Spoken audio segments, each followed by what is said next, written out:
It did not start with tanks, it did not start with missiles or sanctions or any foreign enemy. It started with forgetting what was right and choosing what was easy. It started when truth became negotiable, when values became entertainment, and when morality became optional. That is how power is lost, not suddenly, but slowly and silently, until one day you wake up, and it is gone before any nation falls in the natural. It first falls in the spiritual. That has always been the pattern with empires, with kingdoms, with every so-called superpower throughout history. And we are not the exception. We are just the latest example. When America stopped fearing God, it started fearing everything else. We stopped walking in humility, and we started running after pride. We stopped building in discipline and started collapsing in desire. We traded prayer for platforms. We traded honor for clout. We began lifting self above sacrifice and craving pleasure over purpose. And when a nation does that, when a people turn their backs on the very truth that once made them strong, decline is not a matter of if, it is just a matter of when. I want you to think back, not too far, just a generation ago. There was a sense of reverence in this country, not perfection, but reverence. Families gathered around dinner tables without phones. Churches were full on Sundays. Voices of wisdom were still honored even by those who disagreed. Children were taught that character mattered and truth had a cost, and that freedom was not free. What happened to that? What did we chase that was more valuable than the fear of God? We wanted comfort, and we got it. We wanted tolerance, and we got that too. We wanted to live without restraint, and now restraint is seen as the problem, not the cure. But the problem is that those very things we celebrated are the things that opened the door to our downfall. Look at what we glorify now and ask yourself, how could this foundation ever carry global leadership? We made celebrities out of chaos, influencers out of ignorance, and policy out of emotion. We do not reward truth anymore, we punish it. We do not seek righteousness, we hide from it. And we wonder why our power is fading. When a people mock God, ignore truth, and reject wisdom, the consequences are written in the walls of history. And yet we laughed at the warnings, we silenced the ones who spoke, and we softened the message until even the messengers stopped speaking. That is what real collapse looks like. It is not always bombs and broken buildings. Sometimes it is hollow hearts and blurred lines. And when the rest of the world looked at us in 2025, they no longer saw the light they used to see. They saw confusion, they saw division, they saw a nation consumed by itself while pretending to lead everybody else. The world does not follow a nation that forgets how to stand. It does not respect a voice that no longer speaks with integrity. And when we pushed God out of our culture, out of our schools, out of our courts, and even out of our churches, we pulled the plug on the very power that once made this nation different. We assumed influence was permanent, that global dominance was built on tech and money, but it was never really about that. It was about moral leadership. It was about being a nation that, though deeply flawed, still reached towards something higher. And once we stopped reaching, we started falling, and now here we are, watching the signs unfold, alliances shift, enemies rise, friends grow distant, and many are asking, how did it happen so fast? But it was not fast at all. It was slow years, decades of drifting, soft choices, hollow victories, surface-level commitments. And now the foundation has cracked, and the nation is sliding. And I am telling you this because if we do not understand the root of the fall, we will chase the wrong solution. We will try to fix the collapse with politics, temporary reforms, new leaders, new slogans, but none of that can fix a broken soul. And right now the soul of this country is broken. Until we realize that moral failure leads to national failure, we will not be able to rise again. You cannot build strength on sand. You cannot lead the world when you cannot lead your own spirit.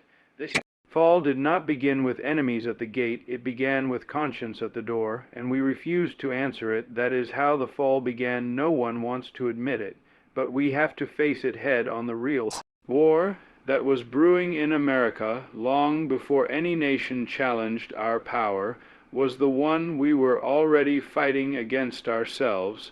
We became our own enemy, we turned inward, we turned bitter, and we let the seeds of division grow into a storm. You cannot lead the world when you cannot even lead your own people.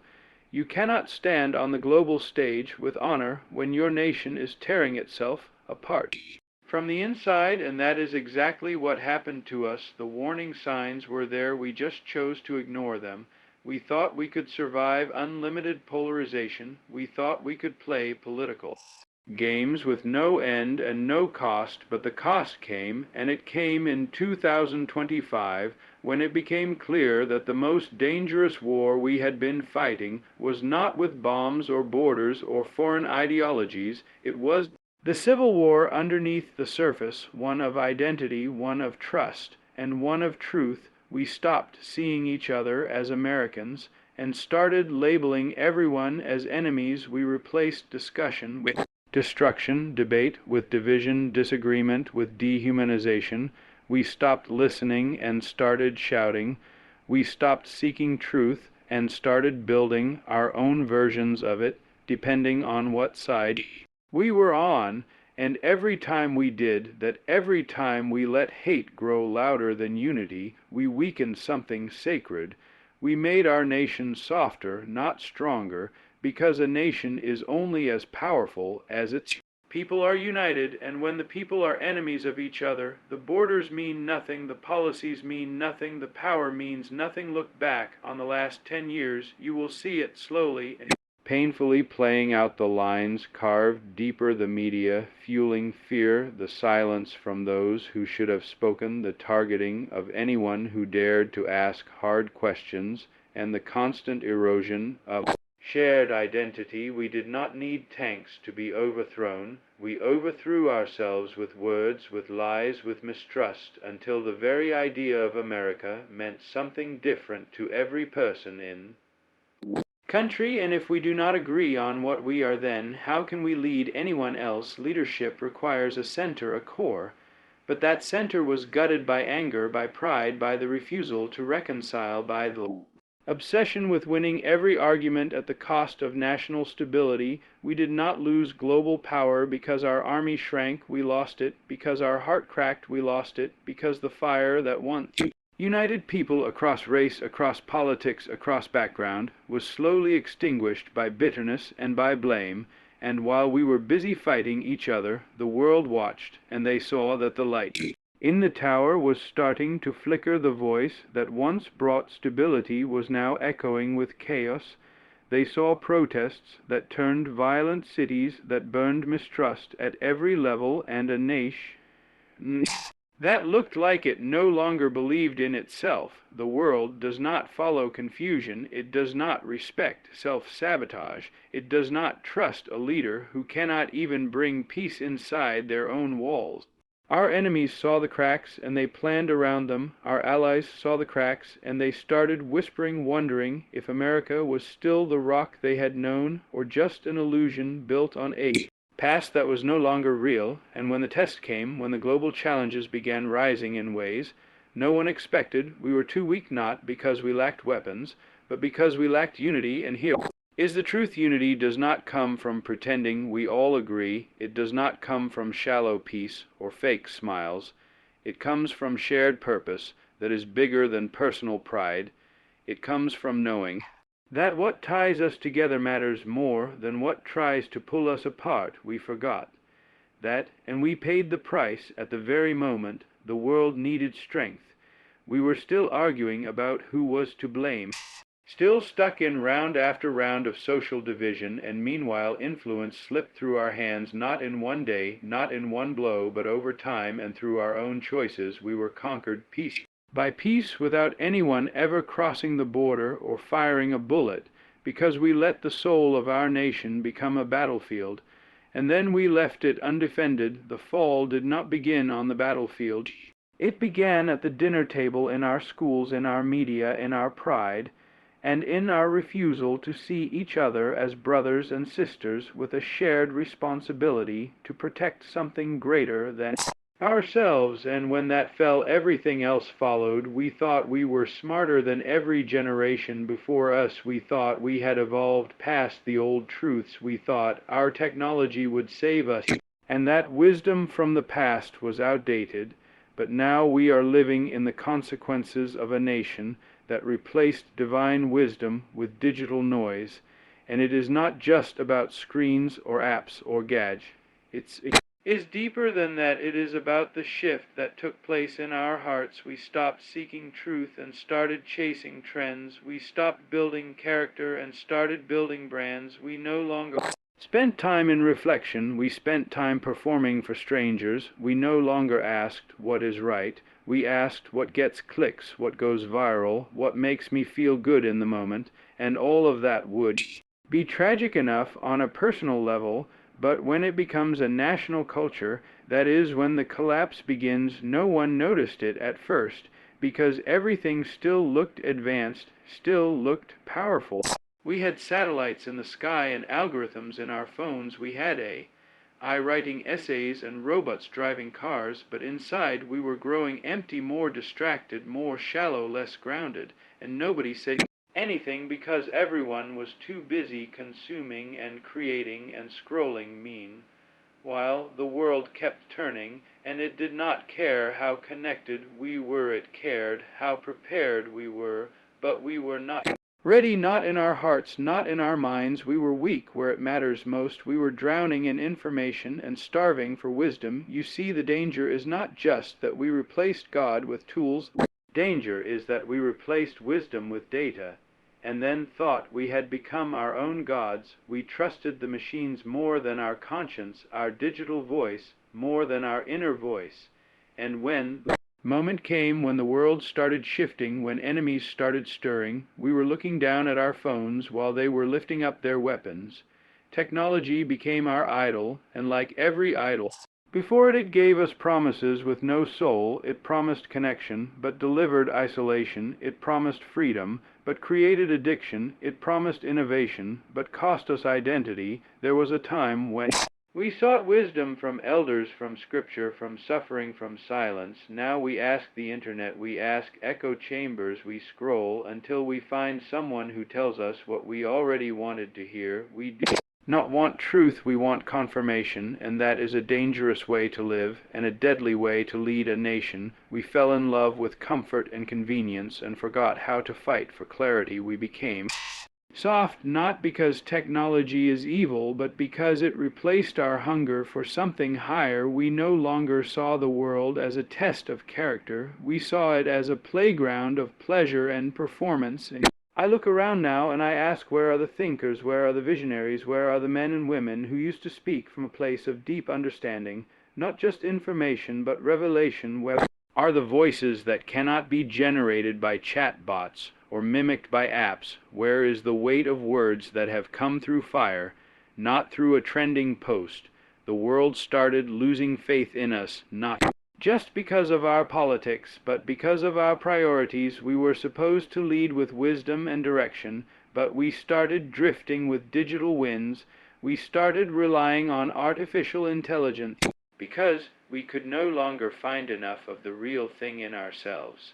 And when you do that, when you outsource your soul to a system, your nation will crumble, because the heart of a people cannot be coded or computed. It must be formed through trials, must be shaped through silence, must be fed with something bigger than itself. And yet we ignored that. We celebrated our new gods of progress and forgot the foundation that once made us strong. And so, when 2025 came and our global influence began to shake, it caught us off guard, not because the signs were not there, but because we were too busy staring at our screens to see them. Some think this fall is a failure of strategy, or a failure of money, or even military. But it is deeper than that. This fall is a failure of wisdom, a silence where there used to be clarity, a fog where there used to be direction, a drifting soul in a world that still needs anchors. And until we return to true wisdom, not artificial knowledge, not synthetic confidence, until we hunger again for the kind of truth that takes time, costs pride, and cannot be downloaded, we will keep falling no matter how loud our machines become, That is what led us here. That is what will keep us here. If we do not change, there are some truths a nation cannot afford to ignore. And one of them is this: when you remove the hand of God, you remove the very covering that made you capable of standing through storms. We thought we were invincible. We thought we were special. We thought we were the exception to the rules of history. But we are not, and now we are watching in real time what happens when a nation forgets the one who made it strong. This is not about religion, this is about reality, because the moment you erase God from the center, everything begins to rotate around human desire and human pride, and that is a shaky foundation for anything, let alone a global power. We pushed God out of everything that mattered, out of our laws, out of our schools, out of our homes, and then we proudly patted ourselves on the back and called it progress, but progress without presence is just wandering. With better tools, we chased freedom without knowing what it was meant for. We created rights but abandoned responsibility. We proclaimed liberty but forgot to ask what held liberty together in the first place. There was a time when the leaders of this country openly admitted they needed divine guidance, when the people bent their knees and sought wisdom from above before taking action down here. There was a time when we understood that our battles could not be won by strength alone, when we knew we were dependent on the one who sees what we cannot see and knows what we do not know. But then the shift came slowly at first, and then all at once God became inconvenient. His truth too rigid, his standards too offensive. We did not want to be ruled, we wanted to rule ourselves, and in that decision we dethroned the very source of the authority we claimed to carry. Church stopped confronting sin and started crafting.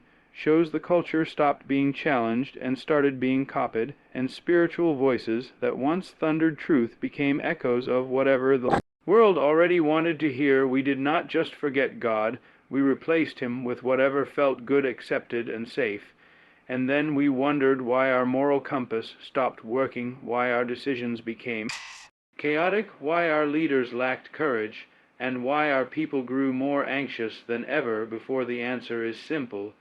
You cannot remove the Creator and expect the creation to hold together. You cannot push out the light and then complain that it is dark. As the years passed, we grew powerful in appearance but hollow in essence. We judged our greatness by our GDP and our military might, but never by our integrity or our dependence on God, and that is how we ended up here, strong on the surface, weak at the root. We had influence, but no authority. We had wealth, but no wisdom. We had performance, but no presence. And now, with the world on fire and alliances crumbling and tensions at an all-time high, we still refuse to admit what we lost. We are still treating symptoms while ignoring the deeper disease.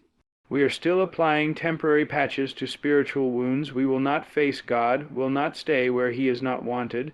And when a nation no longer welcomes him, it also no longer benefits from his protection, his insight, or his sustaining power. We said we did not need him, and now we are discovering what life looks like without him.